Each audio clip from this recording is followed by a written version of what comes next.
हे students, good morning. आज हम बात करने वाले हैं कोड ऑफ इथिक्स के बारे में, जिसके अंदर हम पढ़ेंगे कोड ऑफ फार्मास्यूटिकल इथिक्स। तो ये पढ़ने के पहले हमें पता होना चाहिए जनरल डेफिनेशन कि इथिक्स क्या होते हैं और मोरल क्या होते हैं। इथिक्स वो होते हैं जो किसी भी इंडिविजुअल पर्सन की एक्टिविटी को कंट्रोल करते हैं। कोई भी पर्सन यदि कोई एक्टिविटी कर रहा है, इस सोसाइटी में रह के यदि कोई एक्टिविटी कर रहा है, तो उसकी कुछ एक्टिविटीज़ को कंट्रोल करना ज़रूरी होता है। क्योंकि यदि कंट्रोल नहीं होगा तो क्रिमिनल होंगे, क्रिमिनल केसेस बढ़ जाएंगे और गलत एक्टिविटी भी हो सकती है, तो उस पर कंट्रोल लगाना ज़रूरी होता है। तो इथिक्स वो होता है, इथिक्स मतलब जो सोसाइटी कंट्रोल कर रही है या फिर कोई गवर्नमेंट कुछ पर्सन की एक्टिविटी को कंट्रोल कर रही है, तो उसे कहेंगे हम इथिक्स। गवर्नमेंट क्या करती है, किसी भी इंडिविजुअल पर्सन की एक्टिविटी को कंट्रोल लगा देती है या पर्सन की हम बात नहीं करें तो कोई कंपनी है या कोई भी ऑर्गेनाइजेशन है, तो गवर्नमेंट उसकी एक्टिविटी को कंट्रोल लगा देती है, तो उसे कहते हैं हम इथिक्स। सोसाइटी भी किसी भी इंडिविजुअल पर्सन की एक्टिविटी को कंट्रोल कर सकती है। उसके कुछ रिचुअल्स हो सकते हैं, उसके कुछ गाइडलाइंस हो सकती है, उसके कुछ प्रोटोकॉल्स हो सकते हैं, तो उसके हिसाब से भी वो उस पर कंट्रोल लगा सकती है, तो इसे हम कहेंगे इथिक्स। और मोरल मतलब इंडिविजुअल पर्सन यदि खुद अपने लिए गाइडलाइन बना रहा है, खुद अपने आप पे कंट्रोल कर रहा है किसी भी चीज़ को लेके, तो वो होते हैं उसके मोरल। अब हम बात करते हैं what is ethics, definition of ethics के बारे में। Ethics is a code of moral principles या science of moral is called ethics. Ethics जो है वो मोरल प्रिंसिपल जो है, उसे भी हम कोड ऑफ मोरल प्रिंसिपल को भी हम इथिक्स कह सकते हैं, और science of moral is called ethics. Ethics is a moral principles that governed by individual behavior. Okay, ethics is moral beliefs, means what is wrong and what is right. ठीक है, pharmacist has to support to need of customer or consumers. Pharmacy practice must be qualified and registered pharmacist only. ठीक है, pharmacy practice जो भी करता है वो एक या तो क्वालिफाइड बंदा होना चाहिए और साथ के साथ वो एक रजिस्टर्ड फार्मासिस्ट होना चाहिए, वही पर्सन ही फार्मेसी प्रैक्टिस कर सकता है। अब हम बात करते हैं code of pharmaceutical ethics COPE के बारे में। जनरली एग्जाम में कोड ऑफ फार्मास्यूटिकल इथिक्स ही पूछा जाता है, और ये मोस्टली शॉर्ट नोट में पूछा जाता है, तो हमको बस ये प्रिंसिपल के बारे में ही लिखना होता है। और यदि पूरा पूछा जाता है 14 नंबर में, तो आपको ये सारी चीज़ें उसमें इंक्लूड करनी पड़ेगी। It consist of principle of COP, code of pharmaceutical ethics, ethics followed by pharmacist. ठीक है, कोड ऑफ फार्मास्यूटिकल इथिक्स जो है वो 2 पार्ट में हमने डिवाइड कर दिया है। तो पहले हम बात करेंगे प्रिंसिपल ऑफ COP। तो पहला प्रिंसिपल है टुवर्ड्स कंज्यूमर। कंज्यूमर की मतलब बात कर रहे हैं यहाँ पे, तो कंज्यूमर का मतलब यहाँ पे है पेशेंट की। ठीक है, तो टुवर्ड्स कंज्यूमर या हम कहें patient, first priority should be consumer health and well being. ठीक है, जो भी फार्मासिस्ट है उसकी फर्स्ट प्रायोरिटी क्या होगी, जो भी पेशेंट होगा उसकी हेल्थ, और वो अच्छे से उसकी हेल्थ में सुधार हो, उसकी फर्स्ट प्रायोरिटी होगी। रिस्पेक्ट कंज्यूमर राइट्स, जो भी कंज्यूमर्स के राइट्स हैं, उसको दवा के बारे में जो भी जानकारी देना है और जो भी उसके राइट्स है, उसे जो चीज़ पता होना चाहिए उसकी वो उसे रिस्पेक्ट करेगा। Towards community, maintain trust and reputation of profession. ठीक है, अपना जो भी प्रोफेशन है उसकी वो रिस्पेक्ट करेगा और अपने ट्रस्ट को वो मेंटेन करेगा।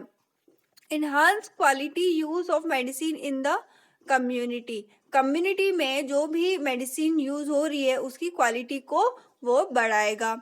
टूवर्ड्स प्रोफेशन, जो भी अपना प्रोफेशन होगा उसके प्रति उसके क्या क्या इथिक्स होंगे। Commitment to develop and enhance profession. ठीक है, जो भी डेवलपमेंट है होने हैं और जो भी उसका प्रोफेशन है उसे अच्छे से डेवलप करेगा और उसे बढ़ाएगा।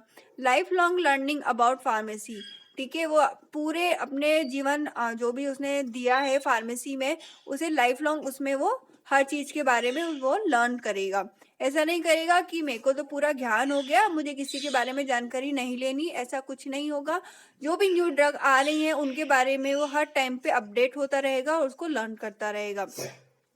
Towards business practice, conducting pharmacy business ethically and professionally. Pharmacy business जो भी यदि वो कर रहा है, सपोज वो होलसेल उसने डाला है या रिटेल उसने डाला है, तो जो भी वो बिजनेस कर रहा है तो वो लीगली करेगा, इथिकली करेगा, प्रोफेशनली उसे कंडक्ट करेगा। Towards other health professional in collaboration with other health care professionals for the betterment of consumer. ठीक है, कंज्यूमर के बेटरमेंट के लिए या हम कहें पेशेंट्स के बेटरमेंट के लिए वो अदर हेल्थ केयर प्रोफेशनल्स जो होगा उनके साथ में कोलैबोरेट करेगा। अदर हेल्थ केयर प्रोफेशनल मतलब कि फिजिशियन हो गए, नर्सेज हो गए, अदर टेक्निकल लेबोरेटरी स्टाफ्स हो गए, उन सब के साथ में कोलैबोरेट करके हमारे जो पेशेंट्स होंगे उनके बेटरमेंट के लिए काम करेगा। अब हम बात करें यहाँ पे इथिक्स फॉलोड बाय फार्मासिस्ट। जो फार्मासिस्ट है उसको कौन कौन से इथिक्स को फॉलो करने चाहिए या करने ही पड़ेंगे। तो फर्स्ट है pharmacist in relation to his job. अपनी जॉब के लिए वो क्या करेगा, conduct of pharmacy in clean premises. जो भी फार्मेसी उसने कंडक्ट की है वो क्लीन प्रीमाइसेस में होगी। ऐसा नहीं हो कि बहुत गंदी हो रही है, बहुत मैसी हो रही है, बिल्कुल अनहाइजेनिक नहीं होना चाहिए। हाइजीन प्रीमाइसेस उसे रखना पड़ेगा और क्लीन एंड सब कुछ मैनेज करते हुए हर चीज़ बहुत प्रॉपरली हर तरीके से रखी हुई हो, उस हिसाब से वो अपनी फार्मेसी को कंडक्ट करेगा। अप्रेंटिस टू फार्मासिस्ट, जो भी अप्रेंटिस होंगे मतलब जो भी उसके अंडर में जूनियर फार्मासिस्ट काम कर रहे हैं उन्हें प्रॉपरली वो ट्रेनिंग देगा और प्रॉपरली एजुकेट करके उनके साथ में काम करेगा। हैंडलिंग ऑफ ड्रग, उसकी ड्रग्स की हैंडलिंग सही होगी। Handling of prescription, ready for service, हमेशा हर तरीके की सर्विस के लिए वो रेडी रहेगा regarding of pharmacy. Pharmacist in relation to his trade, fair price, price जो है वो बिल्कुल फेयर होनी चाहिए, कोई भी हिडन प्राइस उसमें छुपी हुई नहीं होना चाहिए ड्रग्स में।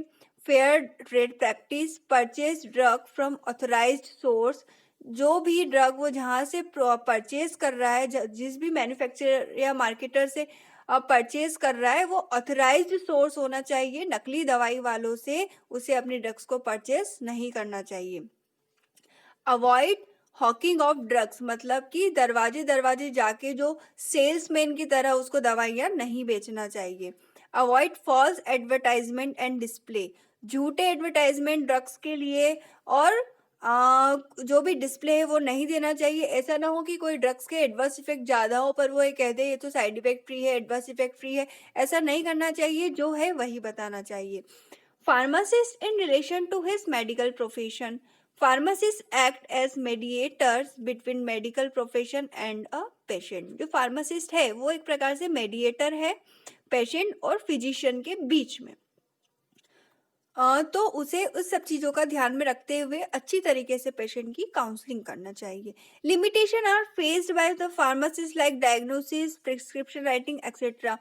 जो भी फार्मासिस्ट की लिमिटेशन है उसको उसकी लिमिट में रह के काम करना चाहिए। फार्मासिस्ट को बिल्कुल भी अथॉरिटी नहीं है कि वो पेशेंट की डायग्नोसिस करे, प्रिस्क्रिप्शन राइट करे, तो ये उसको अपनी लिमिट को फॉलो करना चाहिए।